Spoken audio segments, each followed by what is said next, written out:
Hi everyone, welcome to our panel presentation today. My name is Dylan Collins and I'm joined with a wonderful group of people here with me today. To my left, I have Raquel and Giselle, and to my right, I have Kristen and Anthony. And in today's panel presentation, we'll be talking about the education system and mainly some of the issues that we've identified within it. First, we'll give some type of personal testimony to identify some of the adversity and obstacles we overcame through our grade school years. And then we'll also identify possible solutions to help with those. And lastly, we'll propose a solid plan or proposition to actually put in place that we believe could help improve the education system in its entirety. So starting off the discussion, let's just talk about some of our, personal testimonies or something that we had to personally overcome that held us back just through our grade school years in the EDU system. Mine would be actually the lack of resources. A lot of the classrooms, they didn't have the basic needs that students needed, which were like markers, paper, pencils, and stuff like that. And teachers would actually offer us extra credit just to bring in the certain items. And definitely do remember those extra credit sheets. Yeah, definitely. Right. We would always try to bring as much as we can, but they would always limit it because they don't want to give out so much extra credit. Definitely. Well, I could second that. I mean, my mom was a teacher. Every year she'd spend at least, I want to say, $200 on student supplies. That's ridiculously crazy. And they don't get reimbursed or nothing. They just spend their own money on that. Another problem, I would say, was that the money wasn't being delegated correctly. Like every year I would see like a new golf cart that supervisors used, which we didn't need, and we still didn't have the stuff that we needed. Like the students got to walk. I'm sure the campus supervisors could walk around the campus too. But why not, right? Exactly. Right. Anything else? Anybody? Another type of adversity that somebody had faced? For me, I was in special ed starting 3rd grade for primarily English and math. So I would go separately just to those 2 classes when I was in school. And I could tell you from personal experiences, like you just feel segregated. I mean, everybody would wonder where I went because I wasn't within those 2 classes when everybody else was. And you felt like you just had to kind of hide of who you were, where you were going at that point because you didn't want to get ridiculed. Yeah, especially, when we're younger, we're not so self-aware, so we all just, want to be accepted and stuff like that. And exactly, that's completely understandable. But yeah, that is a tough barrier to overcome, even as somebody when you're at that age. So, Anthony, Raquel, you guys want to share? I have something to add. When I came to the United States, I was in 5th grade, and I was placed in a classroom where everything was spoken just full English. And for me, it was very hard because I only spoke Spanish. And I remembered that I was removed from certain classes, science and history, and I was placed with an ESL teacher, and she practically was teaching me how to be on the English level for my grade. And I remember that helped me back because I had to attend summer school to make up for the classes that I was missed. And another thing just that I would like to add that the teachers are constantly traveling to different schools. They're not really assigned to one school. And I think there's an issue with that because as students, we deserve the right to have more help. Stability. Stability. Definitely. Or maybe we could just stay an hour or 2 hours after school with help. And I feel that kind of like took a little bit more of our education since we were just removed from those classes. Yeah, definitely impacted your learning because you had to overcome the barrier of learning another language, and even at that, they weren't teaching it to you, with enough time or enough resources, and the teachers wouldn't even give you enough attention to that. So yeah, that's a major obstacle to overcome. How about you, Anthony? Anything you could think of? Yeah, my mother is in the Air Force actually. So when I was younger, we moved around a lot. I went to 4 different high schools within just my first 3 years. So that was an American school in England, and then 2 in Massachusetts and 1 in Colorado.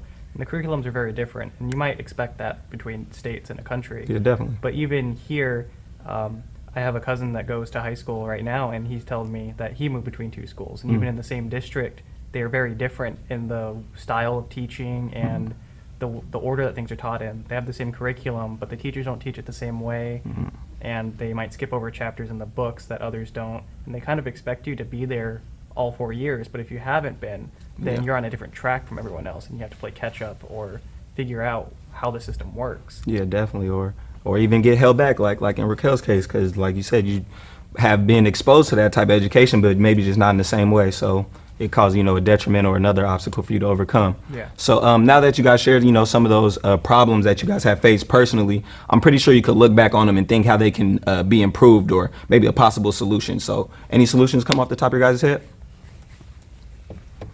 Mine would be just shift over tax money from prisons and into schools, because they spend so much money on prisons and not enough on the education system. I mean, they spend about 55 to 75,000 a year just on one prisoner, and we're actually at a time where there's not enough teachers and they're not getting paid enough, so a lot of people aren't looking into going into that career anymore. I mean, schools are even lucky to get 1 to 2 applicants a year. And with that being said, the teacher quality is going down because they only have one person to really hire, and if they need somebody to fill that spot, they're gonna choose that person because they don't have any other options just to fill it. It's like nobody wants to be a teacher, and then the positions that are open, they have to take what's left. So, Right. and unfortunately, that's not to like belittle any teacher, but it's kind of like the bottom of the barrel. People who don't have the right credentials or right requirements, because exactly like in my personal experience, my high school, we had way too many kids for teachers. So the teacher to student ratio was just outrageous, and the teachers weren't getting enough attention they deserve, like in your case about learning English and stuff like that. So yeah, definitely could be a great solution, just better quality of teachers, more teachers. Anything else anybody want to add to it? And maybe for the gas price, we see the gas price raising each day or sometimes like twice a year or 3 times. And I think if maybe we can take a percentage of that and just invest it on the education system or in the schools, I believe we're going to have a better outcome versus just, like Giselle mentioned, just invested in prisons. Also, maybe on the toll bridges, the fee that we Good have to point. pay, certain weeks we have to pay $6, Yeah. or regular day, sometimes it's $5. And we're going to see that increasing soon. So I think maybe we can also just take a percentage of that, Yeah. and same thing, you just invest it in the education in the system. Yeah, education. definitely. Because to go back to like what you said about resources and what I said about teachers, that funding could be used just for both, hand in hand. So definitely. Chris and Anthony, got anything to add on I about? feel like another way, speaking of money, is like marijuana. Now that it's legal, there's a lot of money coming in for it. With we can Definitely. tax it. And take- 1.5 billion yearly is predicted just Yeah. within the year That's coming out. insane. That's a lot of Exactly. money. And even if we were to only add like a 2-3% tax of that Yeah. money could be That's used a greatly. lot. Put that into gonna be a schools, lot and for then that's a schools. lot of money to help jumpstart, progression to better the system. Definitely. So, go ahead. I mean, we can probably just demand the board to hire more teachers and get better paid, and just have them invest more on the kids, because they are the future. Yeah, Right. I do definitely. believe they are the future. And yeah, like So- even just better incentivize the teachers, because how you brought up, Giselle, that there are a lack of teachers applying for these jobs. That means people don't want to become teachers. So it has to mean there's no incentive, there's no want for people to become teachers, and that should be what everybody would want to do, because like you said, the youth is our future. That's what our society is going to be predicated on, in the next couple of years, and we're not educating them right. So that is a major problem, a major hitch in the link of the chain. So that's definitely a major issue as far as we could see. But if we were to actually put a plan in action, like a proposition, what do you guys think would that consist of? Who would we take that to enforce? And we kind of already touched about it, but how would we also fund that? So I feel like first we would take it to, like, I think it was mentioned before, like a board of education or something like that, to introduce it to them, because I feel like they would have to take it up. but that's like the lowest branch that we would be able to reach. Yeah, definitely. Because, or like you said, how the like even different schools in the same district have different curriculums. You know, that could possibly be something you would take to a school district, to their board of education, and that's something to put in place, more of a common curriculum around the in a common method of teaching. So it would allow equal opportunity to each of those students. So definitely. I mean, for the most part, at this point, there's some school districts that like have entirely eliminated special ed programs and just stuck them in their own school. I mean, I could see how it's probably safer for them, or they're thinking in the parent side or aspect of it.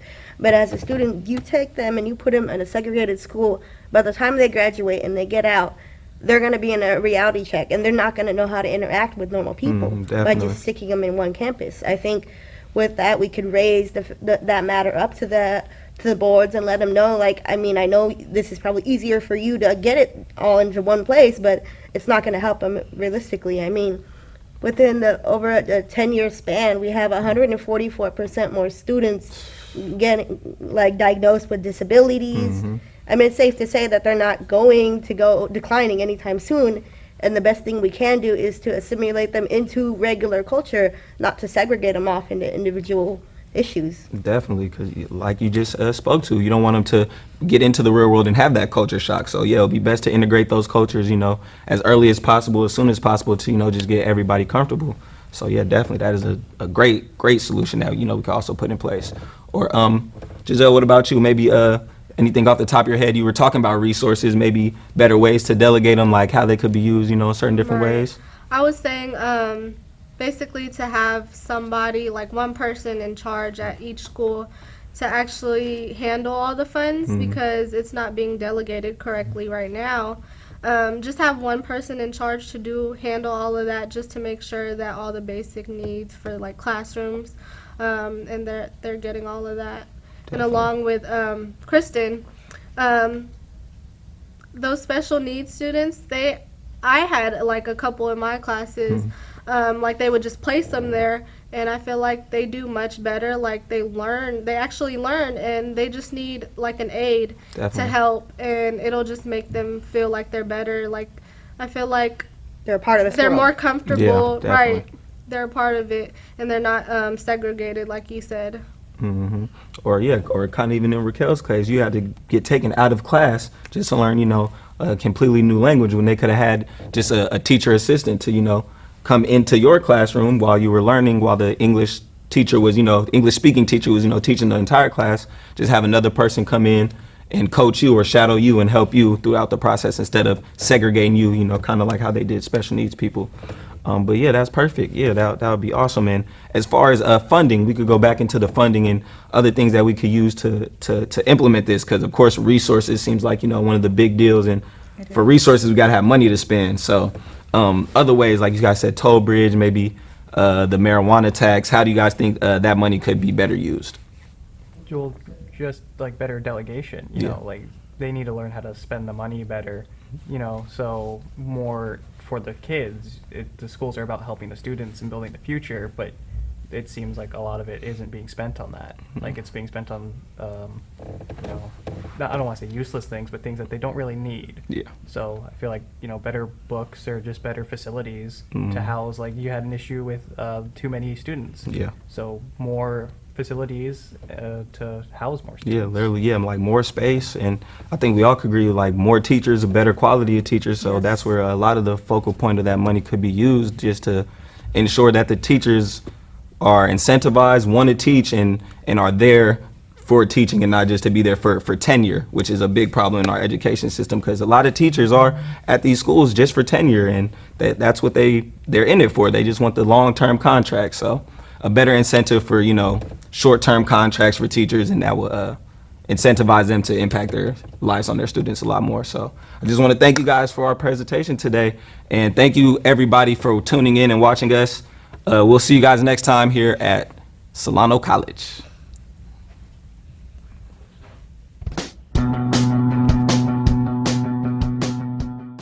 If you are interested in a career in sports broadcasting, whether you're commentating a live game, or hosting your own TV show, or working behind the scenes, then this is the class for you.